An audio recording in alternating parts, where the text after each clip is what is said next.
नमस्कार दोस्तों। डेट आज की देखो 17 जून 2026 है। स्वागत है आपका एटोयल डिस्कशन में। आज तीन इश्यूज हम डिस्कस करेंगे। एक तो देखो सबसे पहले यूएस और ईरान के बीच में पीस डील साइन हो गई है, तो इसको डिटेल से डिस्कस करेंगे। क्या ये डील सफल हो पाएगी, इसके क्या मायने हैं। फिर दूसरा आर्टिकल आज हम डिस्कस करेंगे एग्जाम क्राइसिस से संबंधित। टेलीग्राम देखो सरकार ने बैन कर दिया, बल्कि आपको बताना भी था टेलीग्राम पे पीडीएफ नहीं आएगी। एक अलग से मैंने व्हाट्सएप चैनल बनाया है सुमित रेवरी के नाम से। मैं लिंक वीडियो के डिस्क्रिप्शन बॉक्स में डाल दूंगा, वहां से आप पीडीएफ डाउनलोड कर लेना। टेलीग्राम सरकार ने क्यों बैन किया? नीट का पेपर लीक रोकने के लिए। सरकार भी बढ़िया बढ़िया काम करती है। एक और एग्जाम लीक हो गया तो सरकार इंटरनेट बंद कर देगी। सरकार इज वेरी इनोसेंट। उसको लगता है कि टेलीग्राम नहीं होगा तो लीक नहीं होगा। देखो इसी चीज को एड्रेस करने के लिए ना आज दूसरा आर्टिकल है, बहुत बढ़िया आर्टिकल है एग्जाम क्राइसिस से रिलेटेड। अच्छी अच्छी थ्योरीज हैं, अच्छी अच्छी थिंकर्स की, कि टेलीग्राम बैन करने से कुछ नहीं होगा, रूट काज पे सरकार ध्यान नहीं दे रही है। फिर तीसरा आर्टिकल हम आज डिस्कस करेंगे ड्रोन वारफेयर से संबंधित। तो तीनों आर्टिकल्स इंपॉर्टेंट है। चलिए डिस्कशन स्टार्ट करते हैं। हमारी आज के डिस्कशन में फर्स्ट इंपोर्टेंट आर्टिकल यूएस और ईरान के बीच में जो पीस डील साइन हुई है, इस इशू से संबंधित है। आपने सिलेबस में जीएस पेपर सेकंड के इस टॉपिक से आर्टिकल को रिलेट कर सकते हो। क्या कंटेक्स्ट है? कंटेक्स्ट देखो ये है, यूएस और ईरान के बीच में ना पीस डील साइन हुई है। दोनों आखिरकार पीस डील साइन करने के लिए राजी क्यों हुए? देखो सीधी सी बात है, यूएस स्ट्रेटेजिक फ्रंट पे और पॉलिटिकल फ्रंट पे, दोनों फ्रंट पे पूरी तरह से थक चुका था। मतलब उसने बहुत स्ट्राइक्स किए ईरान के ऊपर, लेकिन रेजिम चेंज नहीं किया गया, रेजिम चेंज नहीं कर पाया। और ईरान की लीडरशिप तो पूरी तरह से तबाह हो गई, वहां की इकोनॉमी तबाह हो गई, और मिलिट्रीली भी काफी खोखला हो गया ईरान। मतलब हथियार वगैरह, मिसाइल वगैरह जितने उन्होंने बनाए थे पिछले कुछ सालों में, उन्होंने ज्यादातर यूज कर लिए। तो लास्ट एक हथियार बचा था ईरान के पास में, स्ट्रेट ऑफ हॉर्मज, जिसको इन्होंने बंद कर दिया था। और 20% जो वर्ल्ड का क्रूड ऑयल है इसी स्ट्रेट ऑफ हॉर्मज से होकर गुजरता है। ये आखिरी लेकिन सबसे निर्णायक कार्ड साबित हुआ ईरान का, जिसकी वजह से यूएस को मजबूर होना पड़ा, डेस्परेट होने पड़ा पीस डील साइन करने के लिए। तो अब पीस डील में साइन क्या क्या हुआ है? सबसे पहला पॉइंट, जो ये स्ट्रेट ऑफ हॉर्मज है ना, ये दुनिया का सबसे क्रिटिकल चोक पॉइंट है। ये बिना शर्त के ओपन किया जाएगा। दूसरा, सभी फ्रंट्स पे सीज फायर होगा। लेबनान में भी जहां पे इजराइल हमले कर रहा है वहां पे भी सीज फायर होगा। और सारे जो ईरान लिंक्ड कन्फ्लिक्ट जोन है, चाहे वो हमास वाला हो या फिर हौथी वाला हो, हर जगह सीज फायर होगा। नेक्स्ट, ईरान पर जो सैंक्शंस यूएसए ने लगा के रखे हैं ना, कि भाई कोई देश ईरान से तेल नहीं परचेज करेगा, हम प्रतिबंध लगाते हैं। जिसने ईरान से तेल परचेज किया हम उसके ऊपर फिर प्रतिबंध लगाएंगे, फिर उससे बदला लेंगे। तो वो सब अब ये सारे काम अब यूएस नहीं करेगा। ईरान के ऊपर जो सैंक्शंस लगे हैं वो हटाए जाएंगे। और ईरान के जो एसेट्स यूएस ने फ्रीज कर दिए थे, मान लो ईरान के पैसे जो यूएस के पास में जमा थे वो यूएस ने जब्त कर लिए थे, वो फ्रोजन एसेट्स रिलीज किए जाएंगे, ईरान को वापस किए जाएंगे। नेक्स्ट, ईरान कभी न्यूक्लियर वेपन्स प्रोड्यूस नहीं करेगा, ऐसी कमिटमेंट ईरान ने की है। हम कभी न्यूक्लियर वेपन्स नहीं प्रोड्यूस करेंगे। और 60 दिनों की नेगोशिएशन विंडो है फाइनल डील साइन होने से पहले। इन 60 दिनों के अंदर ईरान जो है अपना जो इनरिच्ड यूरेनियम है, न्यूक्लियर वेपन्स बनाने के लिए आपको पता है यूरेनियम को इनरिच करना पड़ता है, तो 60 दिनों की विंडो में ईरान अपना जो इनरिच्ड यूरेनियम है वो वापस करेगा। तो ये सारी चीजें डिसाइड हुई हैं पीस डील में। देखो 2015 में ना ओबामा के समय एक एग्रीमेंट साइन हुआ था। उस एग्रीमेंट का नाम था joint comprehensive plan of action, ये JCPOA। तो ट्रंप ने ना इसे JCPOA नाम देने से मना कर दिया है। जहां पे देखो पुराने 2015 के एग्रीमेंट में ना सैंक्शंस हटाने के बदले में ईरान ने अपना न्यूक्लियर प्रोग्राम लिमिट किया था। लेकिन ट्रंप जब सत्ता में आए, उन्होंने 2018 में ओबामा के द्वारा साइन किए गए इस JCPOA अपने डील को निरस्त कर दिया था, स्ट्राइक डाउन कर दिया था। तो अब मान लो इस पीस डील को ये नाम देंगे JCPOA 2.0, तो ट्रंप की किरकिरी होगी ना कि भाई तुमने क्या ही नया कर लिया, ओबामा ने ये एग्रीमेंट पहले ही कर लिया था 2015 में, जिसे तुमने रद्द कर दिया था 2018 में। तुम भी तो उसी रास्ते पे चल रहे हो, इसलिए ट्रम्प चालू है। वो नाम ये नहीं देंगे, नाम कुछ और ही देंगे। अब यहां पे देखो इजराइल का डायलेमा आता है। इजराइल ने देखो इनिशियली ना यूएस को पुश किया था ईरान पर अटैक करने के लिए, लेकिन देखो इजराइल की प्रॉब्लम ये है, मान लो कोई भी पीस डील होती है ना ईरान के साथ, जिसमें ईरान का रेजिम चेंज नहीं होता है। अभी जो थियोक्रेसी है ईरान में, अभी जो थियोक्रेसी है, ये रेजिम चेंज नहीं होता है, तब तक देखो इजराइल के लिए ना सब कुछ बेकार है। क्योंकि इजराइल ये चाहता है कि ये ईरान का रेजिम ही चेंज हो जाए, जो हमें जड़ से उखाड़ने का सपना रखता है। जो इनके पहले सुप्रीम लीडर थे वो बोला करते थे इजराइल जो है वो एक कैंसर के समान है, ट्यूमर के समान है, हम इसे मिटा देंगे। अभी देखो ईरान जो है, इजराइल को डर ये है कि ईरान फिर से लेबनान में हिजबुल्लाह की मदद करने लगेगा, तो ये डर इजराइल को है। और प्राइम मिनिस्टर नेतान्याहू वो इलेक्शन फेस करने वाले हैं अक्टूबर में, तो बिना रेजिम चेंज के सीज फायर साइन करना उनके लिए पॉलिटिकल सुसाइडल है। लोग नाराज होंगे इजराइल में कि भाई तुमने क्या ही हासिल कर लिया वार से, वहां पे रेजिम तक तो चेंज हुआ नहीं। और ईरान की स्ट्रेटेजी भी पूरी तरह से बदल गई है। 2026 वार से पहले ईरान ना अपने प्रोक्सीज के थ्रू ऑपरेट करता था, डायरेक्टली इजराइल या यूएसए के साथ में नहीं भिड़ता था। इजराइल अपने प्रोक्सी, अपने चेलों को बोलता था, हिजबुल्लाह को, हाउथी को, कि जाओ तुम इजराइल के ऊपर अटैक करो, खुद नहीं करता था। लेकिन 2026 के वार के बाद ईरान अब पूरा असर्टिव हो गया है। ईरान ने डायरेक्टली इजराइल के ऊपर अटैक किया, डायरेक्टली गल्फ में यूएस के टारगेट्स के ऊपर अटैक किया। तो इजराइल, ये ईरान जो है वो ज्यादा असर्टिव हो गया है। और एक फेमस बात जो बोली जा रही है ना, ये युद्ध यूएस ने किया था ताकि ईरान को रोका जा सके, वो वेपन्स ऑफ मास डिस्ट्रक्शन यानी न्यूक्लियर वेपन ना हासिल कर पाए। लेकिन हो उल्टा गया। इस वार ने ना ईरान को एक ऐसा वेपन दे दिया जिसकी बदौलत वो पूरी दुनिया को हिला सकता है। वो है स्ट्रेट ऑफ हॉर्मज, जिसे आप बोल सकते हो weapon of mass disruption. Weapon of mass disruption, nuclear weapon is weapon of mass destruction, mass level पे तबाही। लेकिन strait of Hormuz is weapon of mass disruption. Disruption मतलब रोक देना, चीजों को डिसरप्ट कर देना। जो स्टेबलाइज्ड है पहले चीजें, उनको डिसरप्ट कर देना, रोक देना, उथल पुथल कर देना। तो ये ईरान के हाथ ना एक नया हथियार लग गया है। बल्कि देखो ईरान ना सही मायनों में देखें तो ज्यादा ताकतवर होकर निकला है इस वार से। वैसे देखो उनकी इकोनॉमी तबाह हो गई, मिलिट्री तबाह हो गई, लेकिन उनके पास में ना एक स्ट्रॉन्ग हथियार लग गया, ये स्ट्रेट ऑफ हॉर्मज वाला। अब देखो एक बात आपको बोलूं, डील के बाद में बिना ईरान हाइडलाइनर ही रहेगा, कट्टर लोग सत्ता में रहेंगे ईरान में, वो फिर से मिसाइल बनाएगा, तो वेस्ट एशिया जो है बल्कि पहले से ज्यादा खतरनाक हो जाएगा। और ट्रंप का जो वोटर बेस है ना, वो भी नाराज है कि भाई एक अच्छी डील हम साइन कर सकते थे, लेकिन हमने घटिया डील साइन की है। समझ गए? तो ये चीज है। अब इसके बाद राइटर गल्फ कंट्रीज के ऊपर आते हैं। राइटर कहते हैं देखो गल्फ कंट्रीज ने ये सोचा था कि हमारे ऊपर जब भी कोई बला आएगी, यूएसए हमें बचाएगा। उन्होंने अब्राहम अकॉर्ड साइन किए इजराइल के साथ में रिश्तों को नॉर्मलाइज करने के लिए, जैसे यूएई ने। सऊदी अरेबिया ने देखो अपना कंजर्वेटिव टैग हटा दिया।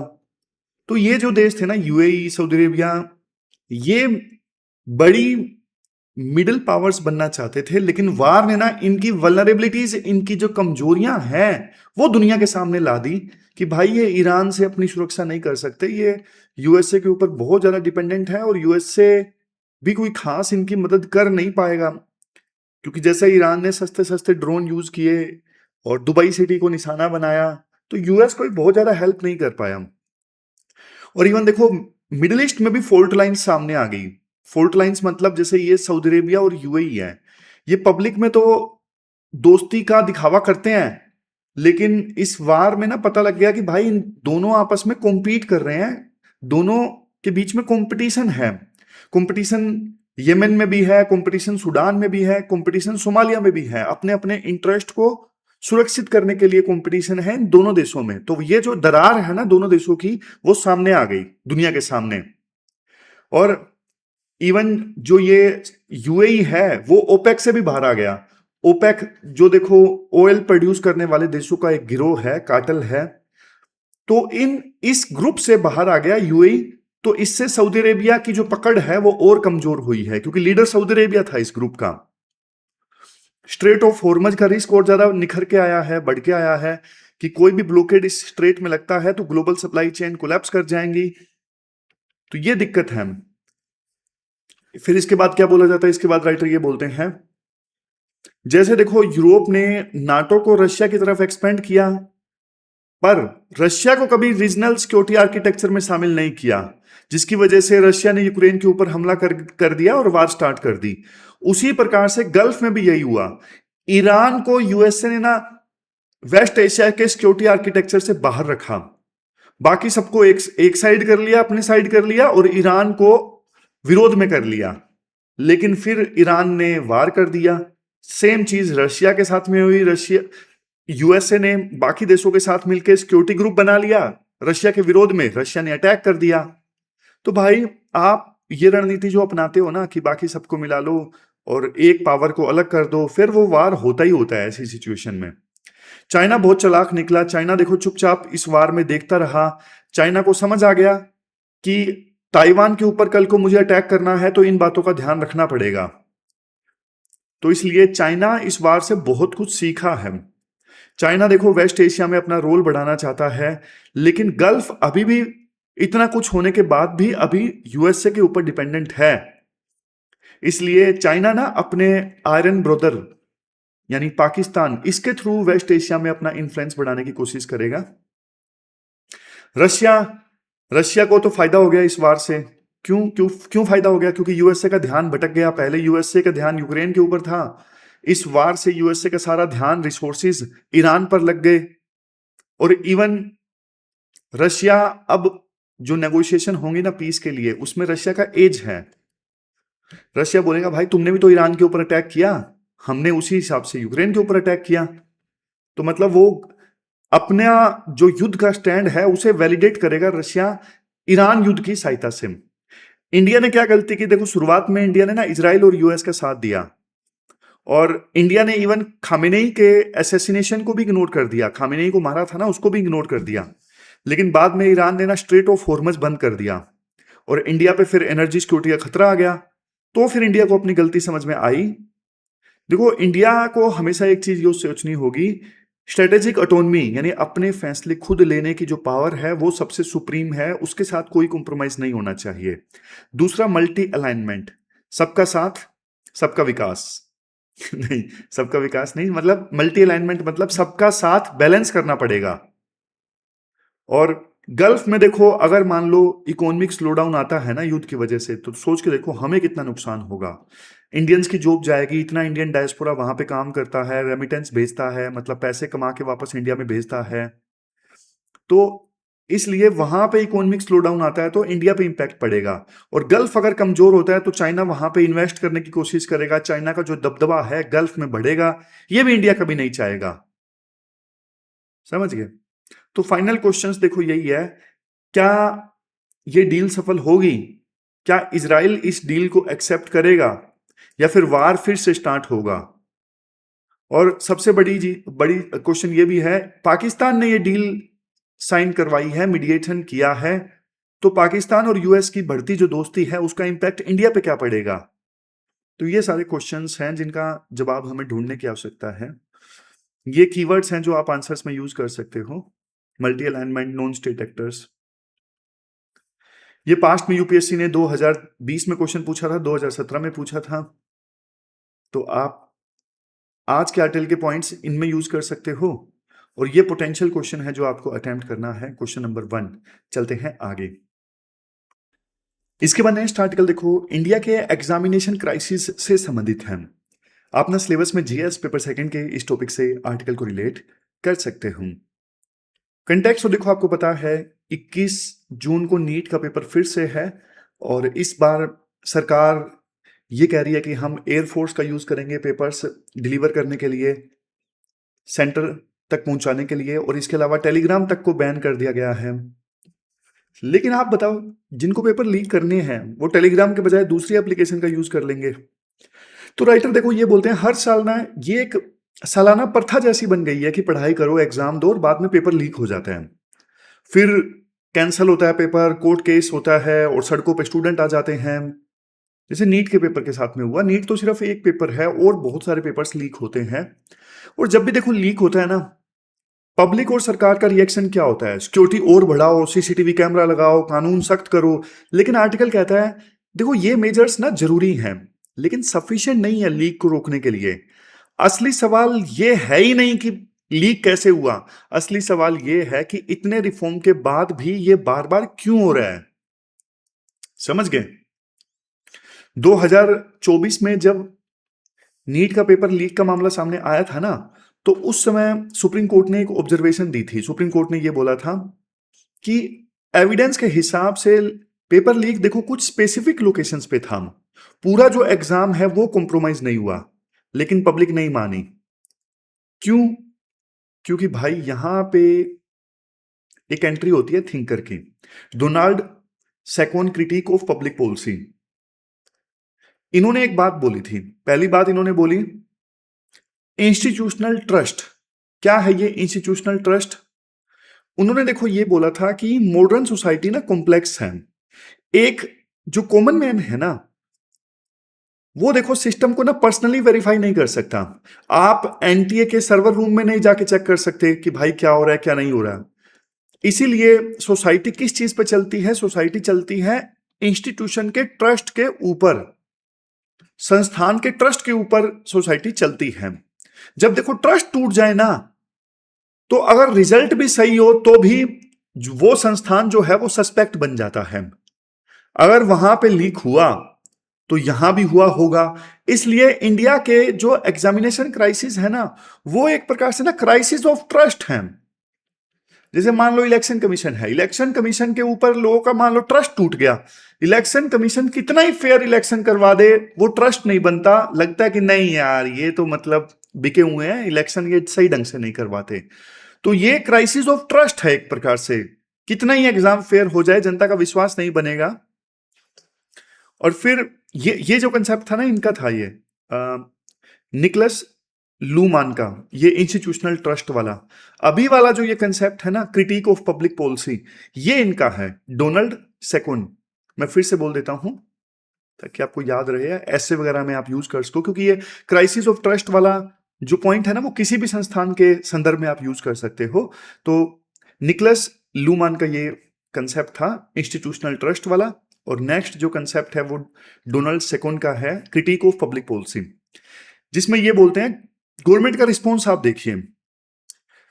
मतलब ये स्कॉलर बोलते हैं कि पब्लिक पॉलिसी में देखो एक बात इंटरेस्टिंग है, गवर्नमेंट हमेशा ना विजिबल फीचर्स का इलाज करती है।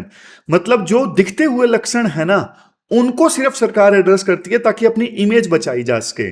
लेकिन जो छुपे हुए काजिज हैं, जो जड़ हैं, उन पे सरकार कभी काम नहीं करती। पेपर लीक हुआ, स्ट्रॉन्ग सील लगा दी।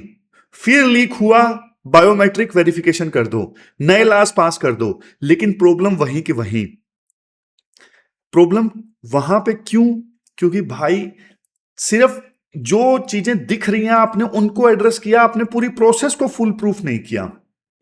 इसके बाद देखो एक और कंसेप्ट होता है फीडबैक लूप। पीटर सेंगे का एक कंसेप्ट है फीडबैक लूप। अगर देखो आप सिर्फ सिम्टम को दबाते हो ना, लक्षण को दबाते हो, तो सिस्टम देखो नया रास्ता निकाल लेता है। आप फिजिकल सिक्योरिटी टाइट करोगे, चीटर डिजिटल वल्नरेबिलिटी ढूंढ लेगा, मतलब हैक कर लेगा। आप डिजिटल को स्ट्रॉन्ग करोगे, वो इनसाइडर से किसी बंदे को खरीद लेगा। तो रिफॉर्म जो है वो भाई ऑपरेशनली काम करते हैं लेकिन स्ट्रेटेजिकली फेल हो जाते हैं। क्यों? क्योंकि ना चीटिंग के पीछे जो इंसेंटिव है उसको किसी ने चेंज नहीं किया। चीटिंग एक फायदे का सौदा है, जल्दी डॉक्टर की सीट मिल जाती है। आप चीटिंग के पीछे जो इंसेंटिव है इसे चेंज कर दो, फिर पेपर लीक होगा ही नहीं। यह रूट काज है कि चीटिंग करना लोगों को आसान रास्ता लगता है। अब कंसेप्ट तीसरा है, नोबेल पुरस्कार विजेता है गैरी बेकर। इनका एक कंसेप्ट है इकोनॉमिक्स ऑफ क्राइम। तो इनकी थ्योरी ये कहती है कि गैर कानूनी काम देखो तब तक होगा जब तक जो एक्सपेक्टेड रिवॉर्ड है, यानी गैर कानूनी काम करने से जो रिवॉर्ड है वो बहुत ज्यादा है एज कंपेरिजन टू जो एक्सपेक्टेड कीमत है। अब इंडिया में देखो, एक सिंगल एग्जाम आपकी पूरी जिंदगी बदल देता है। हायर एजुकेशन हो, गवर्नमेंट जॉब हो, इकोनॉमिक स्टेटस हो, सब एक दिन में एक टेस्ट पर टिके हैं। लाखों का दहेज, समाज में इज्जत, माँ बाप का सालों का इन्वेस्टमेंट, सब एक एग्जाम क्लियर करो आप सब पा लेते हो। जब देखो स्टेक्स इतने हाई होंगे तो भाई चीटिंग की जो डिमांड है ऑलमोस्ट इनएविटेबल है, होगी ही होगी, आप कुछ नहीं कर सकते, आगे भी रहेगी, क्योंकि आपका सिस्टम ही ऐसा है। एक एग्जाम पे लोगों की जिंदगियां दांव पे लगी हैं। कोई ये नहीं सोच रहा कि लीक्ड पेपर इतना वैल्यूएबल क्यों है, क्योंकि हमारे देश में जॉब्स की कमी है, हमारे देश में हायर एजुकेशन में सीट्स की कमी है। ये मेन रीजंस हैं, ये रूट काजेज हैं, समझ गए। और एग्जाम फेल होने पे ब्लेम किस पर डालते हैं, यहीं पे फिर नेक्स्ट कंसेप्ट आता है मार्क बोवेंस का प्रॉब्लम ऑफ मैनी हैंड्स। देखो इंडिया का जो एग्जाम इकोसिस्टम है ना, उसमें कितने लोग इन्वॉल्व हैं। टेस्टिंग एजेंसी जैसे एनटीए है, यूपीएससी है, मिनिस्ट्री इन्वॉल्व है, education ministry, state administration involve है, डीएम इन्वॉल्व है, प्राइवेट वेंडर इन्वॉल्व है, टेक कॉन्ट्रैक्टर इन्वॉल्व है, पुलिस इन्वॉल्व है, सब इन्वॉल्व हैं। जब पेपर लीक होता है ना तो रिस्पॉन्सिबिलिटी हवा में गायब हो जाती है। ये है problem of many hands. System ऐसा है जहां पे पार्टिसिपेशन ना कलेक्टिव है, सारे पार्टिसिपेट करते हैं पेपर कंडक्ट करवाने में। तो ऐसी सिचुएशन में भाई अकाउंटेबिलिटी गायब हो जाती है। अकाउंटेबिलिटी किसी सिंगल पर्सन की है ही नहीं। तो ये पॉइंट है। फिर नेक्स्ट कंसेप्ट आता है पॉलिटिकल इकोनॉमी ऑफ फ्रॉड। देखो ये कंसेप्ट है मैनकर ओल्सोन का। ये बताते हैं कि करप्शन चलता क्यों है, क्योंकि इसके पीछे ना बेनिफिट्स कॉन्सेंट्रेटेड हैं। जैसे माफिया या फिर कुछ करप्ट बच्चों को ना तगड़ा फायदा मिलता है, लेकिन कॉस्ट डिस्पर्स्ड है। कॉस्ट डिस्पर्स्ड मतलब लाखों जो ईमानदार बच्चे हैं और सोसाइटी है उनमें ये कॉस्ट बट जाती है। बेनिफिशरीज ऑर्गेनाइज्ड हैं, जिनको फायदा होता है वो ऑर्गेनाइज्ड ढंग से चलते हैं, लेकिन बच्चों की जो आवाज है वो बिखरी हुई है। पेपर लीक होता है तो बच्चे सिस्टमेटिक होकर आवाज नहीं उठा पाते, क्योंकि उनका कोई ग्रुप नहीं है, उनकी कोई यूनियन नहीं है। और जो बच्चा देखो गलत ढंग से पास होता है ना, सोसाइटी वाले ही उनकी सर्विसेज कंज्यूम करते हैं। गलत ढंग से कोई डॉक्टर बना तो कल को वही समाज उस डॉक्टर के पास जाएगा अपना इलाज करवाने के लिए, नकली डॉक्टर के पास में। इसलिए रिफॉर्म का ना प्रेशर बन नहीं पाता। अगर स्टूडेंट्स की यूनियन होती, स्टूडेंट्स को ऑर्गेनाइज ढंग से नुकसान होता, सीधा सीधा दिखता, तो भाई ज्यादा प्रेशर होता। इसलिए सरकार का उतना है ही नहीं, मीडिया में आ गया इसलिए सरकार ने एक्शन ले लिया, अदरवाइज एक्शन भी ना लेती। समझ गए। फिर नेक्स्ट कंसेप्ट आता है, कितने बढ़िया बढ़िया कंसेप्ट हैं यार, मुझे तो बहुत बढ़िया लगा ये आर्टिकल से बताऊं तो। काफी प्रैक्टिकल बात की गई है, एविडेंस के आधार पे, थ्योरीज के आधार पे। फिर एक फेमस सोशियोलॉजिस्ट हैं बोर्ड्यू, पियरे बोर्ड्यू। सोशियोलॉजी वाले स्टूडेंट बता सकते हैं कैसे प्रोनाउंसिएशन होगी इस नाम की। इन्होंने एक बार ये बोला था कि देखो एजुकेशनल क्रेडेंशियल सिर्फ नॉलेज नहीं नापते हैं हमारे देश में, ये सोशल मोबिलिटी का टूल बन गए हैं। मतलब जिसकी जॉब लग गई वो सोसाइटी में ऊपर चला जाएगा, उसकी इज्जत होगी, उसके पास में पैसा होगा। तो इंडिया में ये एग्जाम्स ना सक्सेस का गेटवे हैं। सक्सेस अगर इन एग्जाम में मिलती है ना तो अपवर्ड मोबिलिटी होती है, और फेलियर अगर इन एग्जाम्स में मिलती है तो समाज से एक्सक्लूजन मिलता है कि तुम तो फेलियर हो। तो इस चीज की ना एग्जाम क्लियर करने की सिंबॉलिक वैल्यू भी काफी ज्यादा है, जिस वजह से लोग अनएथिकल होना स्टार्ट कर देते हैं। और जैसे मैंने बोला, इन सब थ्योरीज के पीछे एक कड़वा सच छुपा है, स्कैरिसिटी ऑफ अपॉर्चुनिटी। जॉब कम है, एस्पायरेंट्स ज्यादा है। जब एक सिंगल टेस्ट, जब देखो एक सिंगल टेस्ट एक लिमिटेड अपॉर्चुनिटी का आखिरी दरवाजा बन जाता है ना, तो फिर स्टेक्स बहुत ज्यादा हाई हो जाते हैं। इसलिए पेपर लीक्स एग्जाम फेलियर नहीं है, पेपर लीक जो है हमारा सिस्टम फेलियर है, जिसपे कोई ध्यान नहीं देता, रूट काजेस पे कोई ध्यान नहीं देता। बाकी देशों में देख लेते हैं क्या क्या होता है। जैसे सिंगापुर में जो एग्जाम है वो देखो सिर्फ टैग पे डिपेंडेंट नहीं होता, हर एक लेवल पे अकाउंटेबिलिटी होती है कि यहां गलती हुई तो भाई तुम्हारी अकाउंटेबिलिटी है। और लगातार सिस्टम ने अच्छा काम किया है, इस वजह से सिस्टम के अंदर लोगों का विश्वास भी है। साउथ कोरिया में सिक्योरिटी प्लस में इन्फोर्समेंट दोनों का डेडली कॉम्बिनेशन है। लगातार एग्जाम बिना लीक के होते हैं, तो लोगों का ट्रस्ट है, डेटरेंस है कि भाई कोई गलती हुई तो सजा होगी। फिनलैंड में तो एक एग्जाम पे पूरी जिंदगी टिकी नहीं है, वो कंटिन्यूअस असेसमेंट करते रहते हैं थोड़ा थोड़ा करके पूरे साल। तो इस वजह से एक एग्जाम में फ्रॉड की जो संभावनाएं हैं वो कम हो जाती हैं। अब सॉल्यूशंस की बात करते हैं राइटर। देखो, टेक और इंस्टीट्यूशनल फिक्स करो, एल्गोरिथम अच्छा करो टेक्नोलॉजी में। एल्गोरिथम ऐसा करो कि पेपर उसी समय असेंबल हो, मतलब पहले किसी को ना पता हो कौन सा पेपर आएगा, बहुत सारे क्वेश्चंस हैं, ब्लॉक बने हों, और तुरंत के तुरंत जो पेपर है वो असेंबल हो वहीं पे, पेपर से 10 मिनट पहले। इंक्रिप्टेड क्वेश्चन बैंक होने चाहिए। एक्सेस कंट्रोल बहुत कम लोगों के पास में हो। नेशनल एग्जामिनेशन इंटीग्रिटी अथॉरिटी हो, एक अलग से इंडिपेंडेंट बॉडी जो पूरी एग्जाम प्रोसेस को as a third party monitor करे और गलतियां बताए। ट्रांसपेरेंसी ऑडिट होना चाहिए टेस्टिंग एजेंसीज का। फिर स्ट्रक्चरल रिफॉर्म, एक ही एग्जाम के ऊपर डिपेंडेंसी कम करो और इकोनॉमिक अपॉर्चुनिटीज इंक्रीज करो। तो ये पूरा आर्टिकल हमने डिस्कस किया। ये कीवर्ड्स हैं जो आप आंसर्स में यूज कर सकते हो, बहुत बढ़िया थ्योरीज, बहुत बढ़िया कीवर्ड्स हैं। इन सभी पास्ट में इन सभी क्वेश्चंस में आप यूज कर सकते थे आज के आर्टिकल्स की थ्योरीज को और पॉइंट्स को। ये मेंस का पोटेंशियल क्वेश्चन है जो आपको अटेम्प्ट करना है, क्वेश्चन नंबर 2। चलते हैं आगे। इसके बाद नेक्स्ट आर्टिकल देखो, ड्रोन रेवोल्यूशन से संबंधित है। जीएस पेपर 3 सिक्योरिटी से इस आर्टिकल को आप रिलेट कर सकते हो। देखो, पिछले कई दशकों से ना मिलिट्री पावर का एक सिंपल रूल हुआ करता था, जिसके पास में ज्यादा फाइटर जेट, जिसके पास ज्यादा टैंक, वारशिप, या फिर बिल्कुल प्रिसाइजली टारगेट को अटैक करने वाली मिसाइल्स है ना, वो पावरफुल है। इसे हम बोलते हैं कन्वेंशनल वेपन्स। क्या बोलते हैं? कन्वेंशनल वेपन्स, या फिर कन्वेंशनल यानी पुराने आर्सनल। लेकिन देखो, अगर कोई छोटी कंट्री या फिर नॉन स्टेट एक्टर्स जैसे हौथी रिबल्स हैं, वो इन बड़ी मिलिट्री से नहीं टकरा सकते थे, जिनके पास बड़ी आर्मी है, बेटर जेट है, एक्सपेंसिव टैंक है, उनसे नहीं टकरा सकते थे। तो नॉन स्टेट एक्टर्स को ना गोरिल्ला वारफेयर करना पड़ता था, अटैक करो छुप जाओ, अटैक करो छुप जाओ।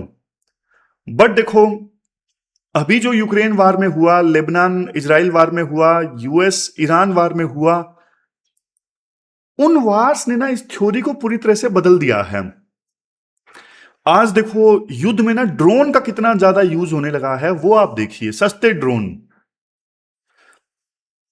कुछ समय पहले देखो यूएवी आया था, अनमैन्ड एरियल व्हीकल। ये सिर्फ एयरक्राफ्ट हुआ करता था, लेकिन अब बात इनसे बहुत आगे बढ़ गई है। अब यूएएस है। यूएएस मतलब अनमैन्ड एरियल सिस्टम का पूरा इकोसिस्टम। ड्रोन भी उड़ रहा है, ग्राउंड कंट्रोल स्टेशन है, हजारों ड्रोन्स को एक साथ कंट्रोल करने के लिए।